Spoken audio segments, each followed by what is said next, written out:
everybody. It's so nice to be unmasked and in person.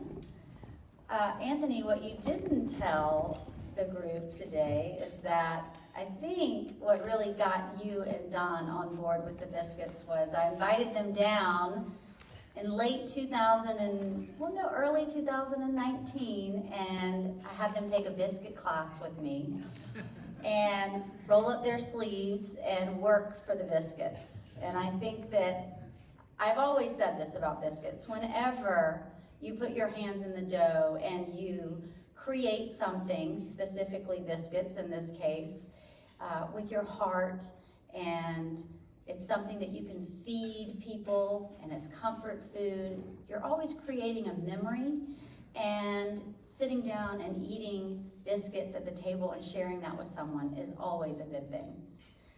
So I knew that I got you hook, line, and sinker. You know, biscuits to me are such an incredible memory of my childhood. My parents divorced when I was really young, and I spent most of my time growing up with my dad, which meant that I was at my grandmother's house on Johns Island a lot. She put on her house coat early in the morning and never took it off, and fed all of her children who came in and out of the house, 5 boys and the grandchildren that followed behind them. And her biscuits were unbelievably delicious angel biscuits from very humble beginnings. I think I took those memories and then my love of food and watching what my mom had created with her small catering business and put those together and realized that biscuits bring people together. And as I got older and out of college, I realized that no one was making biscuits by hand anymore, and it was a dying art, and it was super important to me to revive that art of biscuit making. So I just wanted to share that with you in case you haven't watched the show, so that you know from where this whole crazy biscuit idea came. Because when I first started with the idea, there was no such thing as a biscuit business, at least not one that wasn't cracked on the side of a counter and popped open, the Pillsbury kind, and certainly not produced by hand and shipped in beautiful boxes and packages for gifts across the country. So to say that I was a little bit before my time is an understatement, especially wanting to ship them online. However, I feel like I had something to do with the revival of biscuit making. And in case you haven't noticed, Southern food is the thing, and biscuits are everywhere, right? So as I was thinking this morning, in between making coffee, hearing the tutor outside my bedroom door at 6:45 because my youngest has a big test this morning, and getting everybody lunch and breakfast, I realized that I hadn't even thought about what I was going to wear. If you know me, I'm not one to dress, and the idea of shopping in a store for clothes is my worst nightmare. Put me in a grocery store, I'll be there for hours, I can walk the aisles, it's like a vacation for me, but I'm not really into dressing. So I was in my closet thinking about what I wanted to say to y'all today, and I came across this dress. Let me show you. 1960s vintage vibe wrap dress.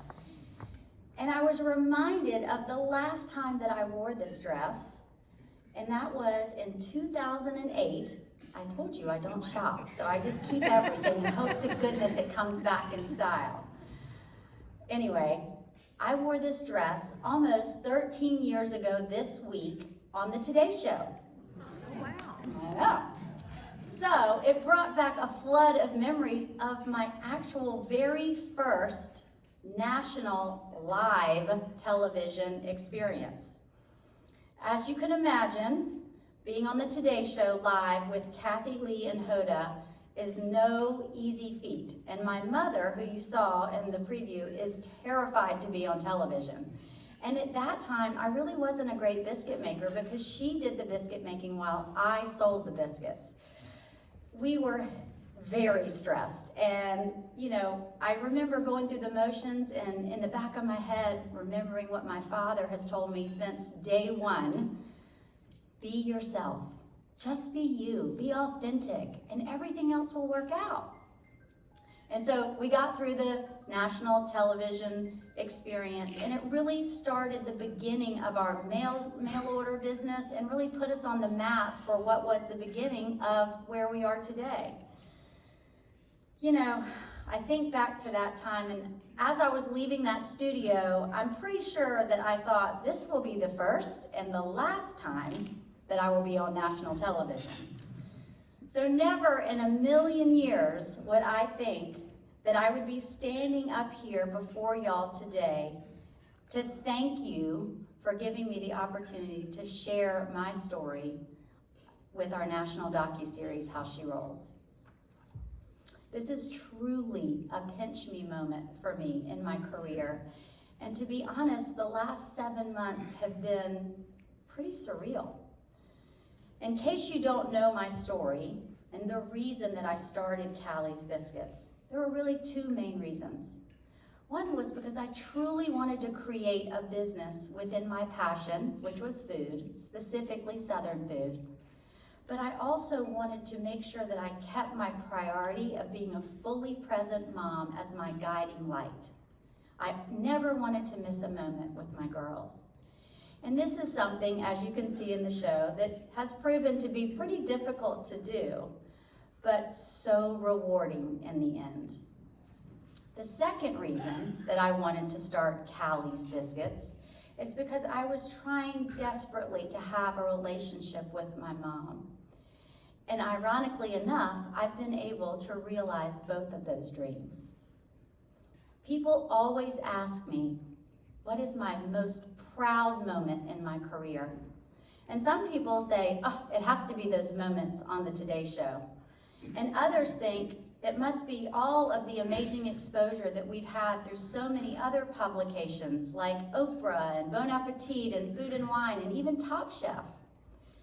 And then of course, many people say it must be the amazing opportunity to be able to have your own television show called How She Rolls. And that is amazing, but actually it's none of those. My proudest moment in my career has and always will be being a present mom while being able to grow a successful artisan food business. This struggle of balance is something that so many women around the world face. And as you can see on the show, it is a crazy and full life, but I wouldn't have it any other way. I want to tell you why I chose SCE-TV. Being in business now for 16 years, it is giving me the opportunity to be approached by so many different people, businesses, and pitches for what I can do to grow my brand. With these opportunities, however, there were many television ideas along the way. And I always take time to explore every idea because I learn something every time, as well as you always make connections when you meet new people. But to be honest, up until late 2018, when teaching Don and Anthony how to roll the dough, and that was when we had our first conversation about doing this program, I really didn't think that television was in my path. I just didn't think it was going to work out.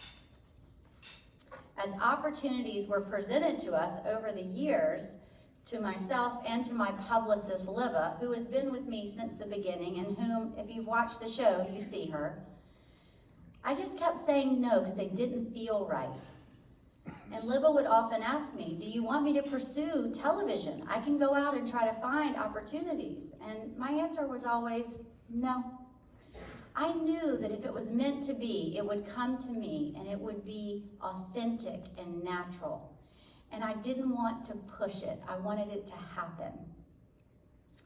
After all, I have a family, 3 now teenage daughters, and they're looking up to me to set the tone. And I have to be very mindful of the choices that I make.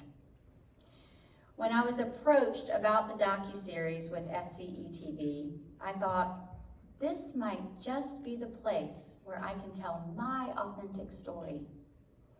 This will be This will not be sensationalized or over-dramatized or with any reality exposure component.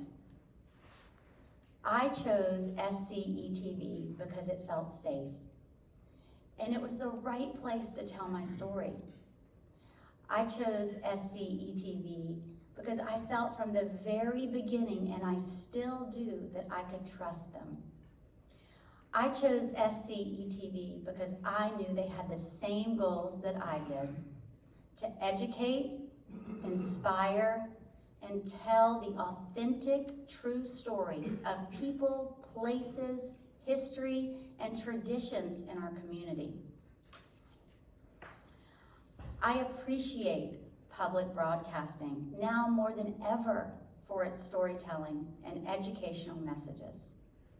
Public broadcasting has never been more important and so refreshing in this day of social media and over-sensationalized reality TV, filling my 3 teenagers' heads with craziness.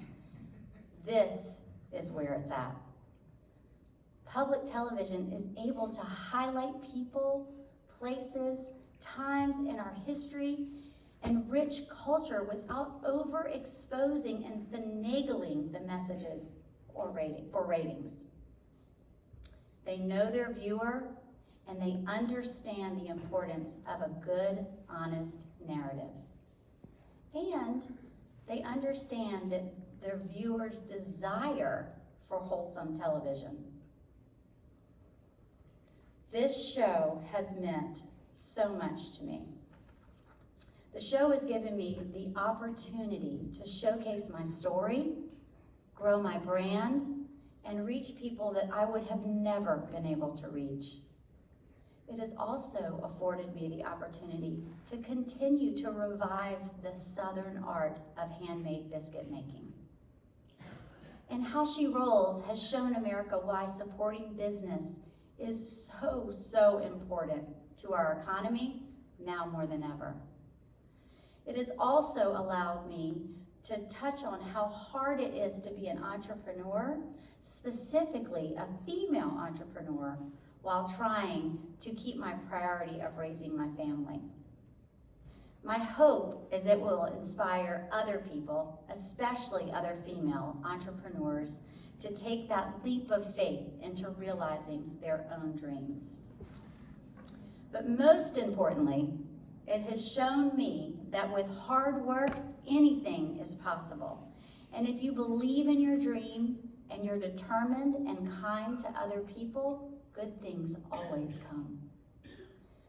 Thank you to the donors for your support. Each and every one of you have made such a difference.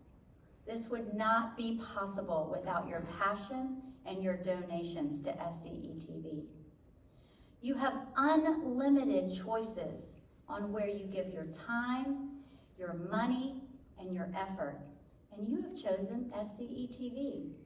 And that speaks volumes to your own values. So thank you. Thank you to the endowment for your partnership and your support. I don't even have words. I can't even believe that I have been allowed this incredible opportunity to be your partner over the last few years. You believed in my story way before I did, and you certainly see something in me that I do not. You have financially supported this project through a pandemic when nothing is certain.